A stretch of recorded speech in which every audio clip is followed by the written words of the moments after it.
Temptation, simply put, is just that which points us away from what is good. And then the rest is really up to us. And I don't care if you're a saint or a sinner, young or old, as long as there's air in our lungs, no one is free from temptation. Now there's two things to keep in mind about temptation. First, yeah, they can be very small and annoying, like, am I going to destroy that entire bag of chips? But they can also be very serious and lead to that thing that destroys my peace, my relationships, my family, my marriage, my health, my career, my life, or worse, somebody else's. And the second thing to keep in mind is this. Temptations are just leading us away from what is good, or what is truth or love or life-giving. But sometimes we can put all the emphasis on, oh man, what's all this bad stuff it's leading me to? But not enough emphasis on, oh man, but what's all the good stuff it's leading me away from? So here are just 10 tips that I hope will help us all deal with those annoying temptations. When we think of temptations, we usually think of the obvious, like lust, food, drinking, drugs, laziness, gossip, greed, anger, and wanting everything that everybody else has that I don't. But then there are the not so obvious, like, am I tempted towards negativity, criticism, judgment, resentment, discouragement, envy, vanity, dark thoughts, overthinking, and the two big ones, doubt and self-pity. If we're going to go into battle, the first step is always, know your enemy.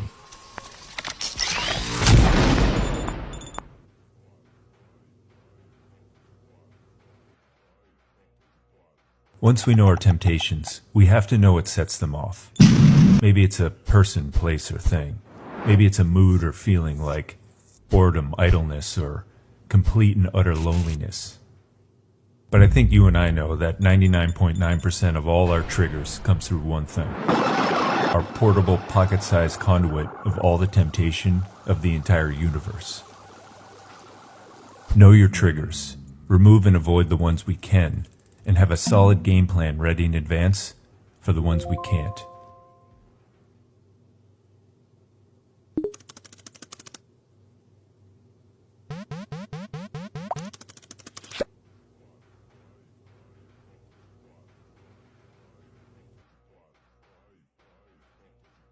Temptation is just right outside our door, right now, even as we speak. It doesn't get tired, it knows all our triggers, and it just waits for that perfect opportunity to come knocking. Our best shot to stop it is right here, at the door. It starts with just a thought, then our imagination entertains it. Then it brings us some kind of satisfaction or delight. Then a powerful attraction. Then we consent. This is how the enemy gains entrance. Give in. Only a fool takes chances. Make your stand here, because it's almost impossible to make it here.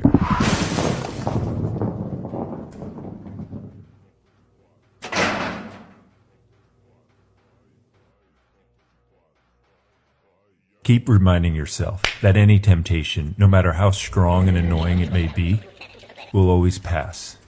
The saying goes, the devil who knocks and finds no entrance eventually gets bored and just moves on. I've found it takes about 23 minutes.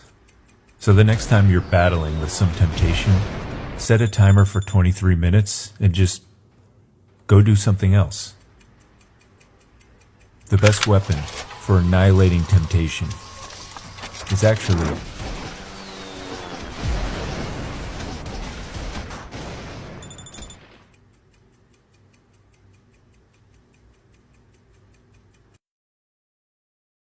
As I think you know, some temptations become so wired into our brains and biology that we come to realize pretty fast our own strength and willpower just aren't enough. The strength comes from surrendering. Not surrendering to some temptation, but surrendering to the one who has the power. Infinite power. Now I know some of you are thinking, yeah, I prayed, it does nothing. Well, think of it this way. At the time of some temptation, we slowly lose control of our will.